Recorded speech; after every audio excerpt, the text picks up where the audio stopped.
We're born in the moonlight. Ain't no fair to say. Can't breathe in the sunlight. Hello Aromas, this is Aromie here and welcome back to Changeling. I kind of don't really remember what happened, but it's okay because I'm gonna slowly eventually remember when I start playing some more. I'm also eating a Jolly Rancher, so sorry. Logically, she could have only meant one thing, the fairies. She wanted to stop them from getting what they wanted. Oh, we're talking about Brenna.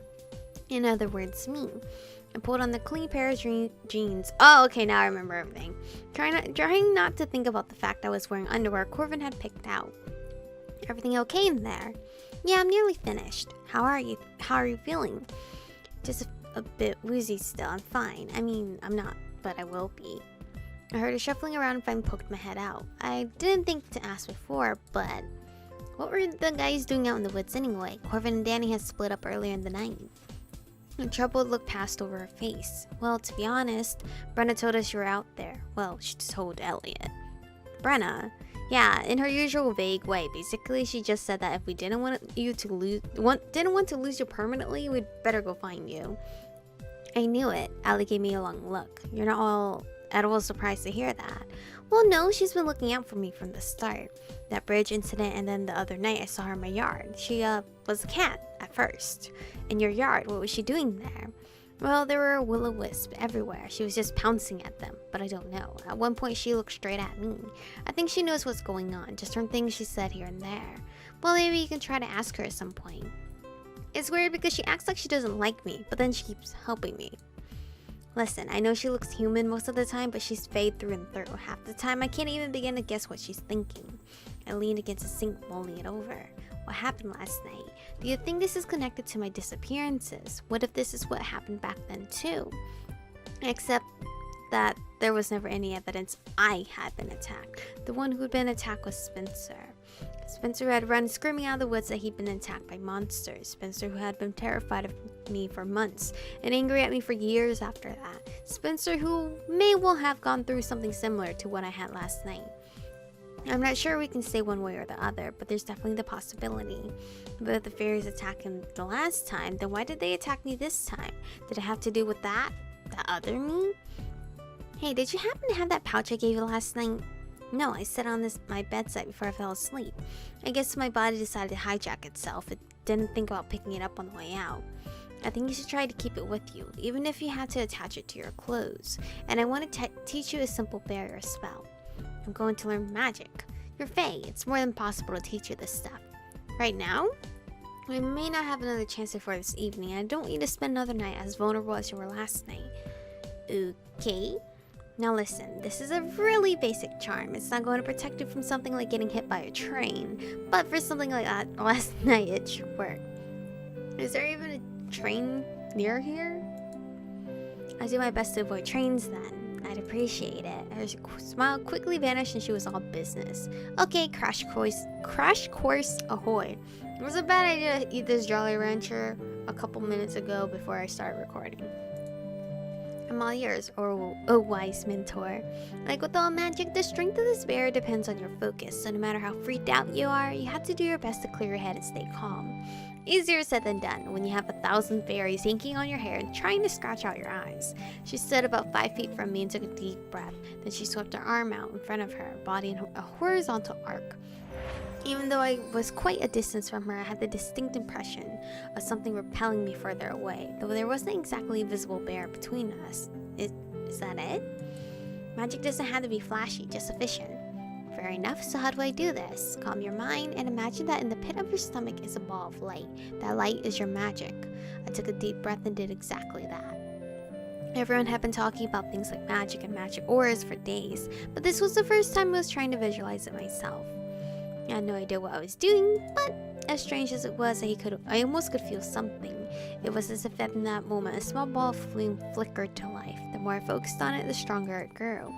Now just imagine that light forming a barrier all around you. I didn't use an incantation, but they can be really helpful for beginners. It doesn't really matter what you say though. I opened one eye and peered at her curiously, a small smile forming on my lips. So my incantation could be coffee snorkel?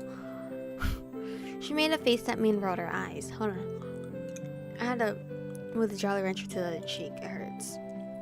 Technically, but if you can form a barrier with such a useless incantation, you're probably at a level where you don't need one anyway. The incantation is supposed to help you visualize what you're doing. They're more effective if they're simple and related to what you want to achieve. It can even just be one word like shield or barrier or protect. The more relevant it is, the more likely it'll do what it's supposed to do, but what matters is the intent behind it. The arm gesture is another way to direct your magic and help you visualize what you want to do. You should use it along with the incantation. Alrighty. I took another breath and started from scratch, picturing a ball of light. Like Allie swept my arm in a wide arc in front of me. I imagined a wall of energy forming between us, similar to what I'd seen and felt from her. Look at my barrier! My fingertips buzzed with what I could only describe as a burst of energy. The air between us thrummed with the same energy I'd felt from Allie, but this time it was pushing her away from me. My eyes flew open in surprise and the wall fizzled out, unimpressive really. But Allie was grinning as if she was happy with those results. Perfect, I figured to catch on fast since they are inherently magical. But it kind of didn't work. That's just because you lost focus, but if you maintain your focus next time, you'll be able to retain the barrier for at least a few minutes. That's usually long enough. Try to practice it whenever you can. The more you practice, the easier it'll be, and the stronger a barrier you'll be able to produce. A wall barrier might not be the best projection just yet, but if you practice a bit, you'll be able to form one all the way around. Okay. She grabbed my arm and we went into the hallway together. The elation of actually doing magic was overwhelmed with the weight of last night's memories. I must have looked as overwhelmed as I felt because Allie squeezed my arm gently. You're right. Yeah, this is just weird. I'm okay. I'll be okay. Are you sure? Yeah. Hey, there's something else I've been wondering. What's that? Do you think that just because I'm Fae, I could naturally speak some kind of fairy language without ever having learned it? I don't know. I don't know much about fairy languages. That's random. Why do you ask? I'm not sure. Besides the pretty things knowing my language. I was thinking about last night being able to understand what the fairies were saying, and the fact it was a twin language Spencer and I had spoken as children. Allie gave me a long, serious look. Maybe Corvin has a plan to take you to see the murder. You think so? They just know a lot, and what they don't know, they can actually find out pretty quickly. They're really well respected, and their information is highly sought after. Magical information networks, huh? When we stepped into the club room, we found Vilos lecturing Elliot, Corvin, and Danny, who had arrived at some point. The library is not a hospital. I winced slightly. Well, that's definitely about me. I don't mind that you come to me for healing, but I have told you to be careful. It's bad enough that the agency has you out doing their work in addition to your other duties. It's worse if you actually get hurt while doing it. Well, I couldn't disagree there. Sorry. Corvin, you especially should be careful, as you know your condition is already... I'm fine. His condition. Maybe so, but with a powerful Rye on the loose and lurking nearby. And another thing. Oh look, Michiko and Allie are back. Vilos turned around and leveled a glare directly at me. I didn't do shit. I just... He gave him a sheepish smile. I wasn't sure what he could yell at me about. I was an innocent victim in all this. At the very least, I was trying to look as innocent as possible to avoid a lecture. What do I do there? Thank you for healing me. I think we have the wrong room. Hi? He healed me, right? Thank you for healing me. I heard you had to use a lot of magic. Indeed, I did. Quite a lot. Sorry about that. Still, don't think it was my fault. I am pleased to see you on your feet already. I'm feeling a lot better than I was when I first woke up. Good. Now, if you would be so kind. He motioned me to a chair and I had a sinking feeling that I was next in line for a lecture. I think I'm good with standing. Sit. Okay. I did as told, shooting Allie a pleading look. She shrugged helplessly. What I was saying before being interrupted, all of you and all of the students in this club are under my care. I don't particularly enjoy seeing any of you come to harm. Under your care? What exactly do you think is the purpose of a club sponsor? You're the club sponsor? You don't have to give me that look. It's not like anyone told me. I mean, it makes sense. He's an adult here. They need someone to, like, watch over, you know? Makes sense. I'm not that surprised. I would appreciate it if you would be more careful. Your injuries in particular were very bad this time. I have no idea what any of you were thinking. It was stupid and reckless. I couldn't exactly help that Alright, We'll be careful about taking Michiko patrolling with us again. No worries. Patrolling with them? But I didn't. Corvin clapped a hand over my mouth, pulling me to my feet. No more getting hurt. Promise. We will absolutely be careful. Corvin Beltran, what on earth is going on? Corvin pulled me to the door and, after a hurried knock, yanked it open. Vilos made a movement as if to stop us, but Corvin had already stepped through the door, dragging me with him. We had to be going. I promised to take her to the cafe for a date. That's right. Remember, we promised to go together. I mean, I kind of remember we have a lot of dates. Wait, Corvin pulled me through and slammed the door shut before I could finish. He caught me by the shoulders as it collided with his chest. Last night came rushing back to me, the way he carried me for so long. I pulled away quickly, berating myself for thinking about something so useless at a time like this. Instead, I busied myself with looking at anything but him. We were in the courtyard where we had lunch on Friday. So, what was that about? He gave me his usual smile. We sort of told Vilos that you were hurt going on patrol with me and Danny, and that we'd come on a ferry ride. And they were a bit annoyed at us for interrupting. No, I didn't just tell them the truth. I went patrolling with you barefoot and in pajamas? Well, we did come up with a reason for that. I couldn't imagine what sort of reasoning they could have come up for that. But why lie to him? Danny didn't really want to, but Allie insisted. Allie, what? Allie, I thought you told me to always tell the truth. Given that you had kept this to yourself for so long, she was reluctant to tell Vilos the whole story until we learned a bit more about why you were hiding it. I wasn't hiding it exactly. That's true, I suppose it hadn't become a proper secret yet. I don't know that lying to him was necessary, but I guess it would be nice to have some answers first. I think that it should be your choice who you tell or who you go to for help. The agency doesn't have to have their hands in everything. I appreciate you guys letting me decide. I guess that was nice of them. But to be honest, I think I would have told the truth.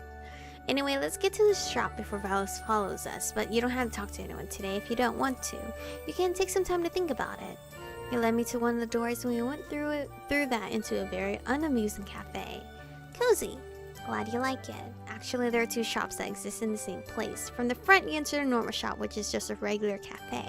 From the other entrances, you enter the paranormal shop, which function as an information hub, a think tank for the paranormal community. Corvin is part of a think tank. That was scary. You're thinking it's scary I'm part of a think tank, aren't you? No, mind reader. You're smart when you want to be. I guess that's true. He put a hand at the small of my back and guided me further into the cafe. In a way, a lot of people have problems only we can solve. Behind the counter, there was an unfamiliar guy who looked up when we stepped around the little half wall at the entry. His eyes widened and he leaped over the counter, rushing straight to Corvin. What the hell?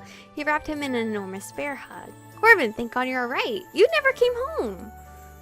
Oh, he never came home because he was waiting for me to wake up. Merle, please. I smirked as I watched Corvin flow helplessly under what I assumed was a brotherly assault.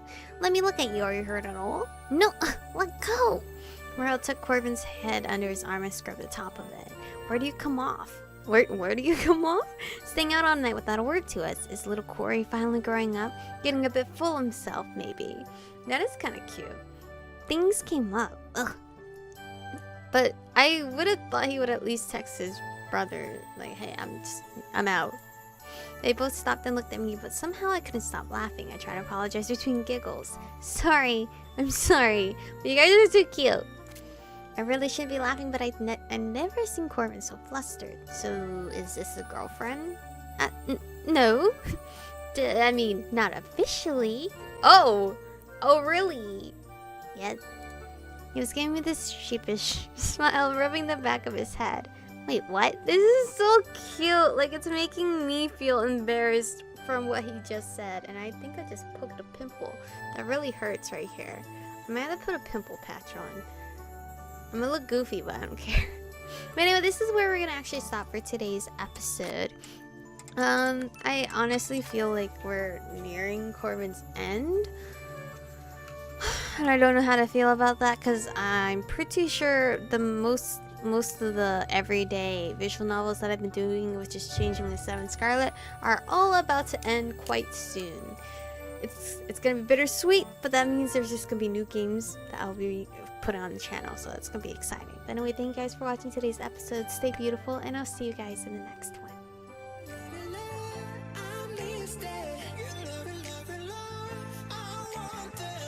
touch it, touch it, touch.